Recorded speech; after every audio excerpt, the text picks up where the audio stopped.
امت ته چې بهتر ویلی دي دا شخصیات پکې موجود دي کما خبره بکې په دې شخصیاتو کې وګورم حضرت حسن موجود دے پدے شخصیاتوں کے حضرت حسین موجود دے حضرت حسین شہید موجود حضرت علی شہید موجود حضرت عثمان شہید موجود حضرت عمر شہید موجود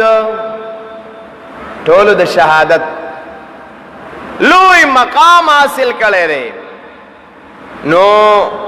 کم خلق چې صرف دوو باندې او په دریو ماتم کوي او غم کوي هغه ته پته نشته چې دا ماتم او غم د کله شروع کیږي حضرت حسین رضی الله تعالی عنہ په لسم محرم د ماسپخین نه بعد شهید شوه دی ایو عالم ډیره خسته خبره کولا وہ میں ان لوگوں سے پوچھنا چاہتا ہوں آغا خلقنا و عزت اپوس کوما چاغا د یکم او دو محرم نه پزان ماتمونا هغه شروع کی نو آیا د مرګ نه مخکې ماتم شتا غم شتا انسان نه دی مړو ته مخکې نه جاړي ژوندې ګړندې ګرځي او ته ورته جاړي دا خو عجیبه خبره ده حضرت حسین رضی اللہ تعالی عنہ په لسم محرم د ماسپخین نه بعد شهید شوی دی او ماتمونه شروع شي د یکم دو محرم نه هغه خو لا ژوندي وو ګرځېدل جنګېدل اور ماتمونه وی دا نه پوهېږم د دې جواب دی ماله څوک راکړي چې انسان ته ویني ته ور سره غپ لګي ته ور سره ګرځي ته ور سره رواني تا ور سره زندگی رو تا هغه ته جاړي چې ته مړی دا و کې دی نشي ټول غلط چې د اسلام نه خلاف دي ټول غلط اسلام کی د محرم الله د قدر او د احترام میاشت ابتدا نه ګرځولې ده او د نهم او د لسم د محرم اللہ رب العزت دے ابتدانا چکم دے نو دے تعظیم گرزولے دے دا عاشوری روجا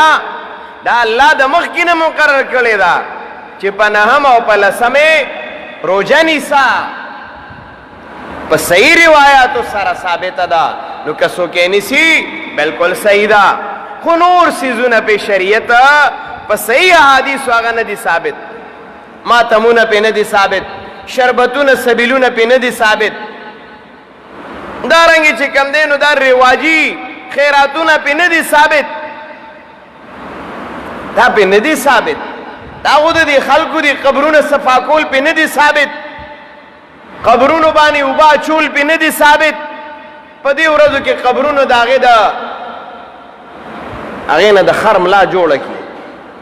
دا سی گوڑ پکیو کی حالان کی پاگے غشین کے چی دینو پریدہ کنا اپی سنا ہوئی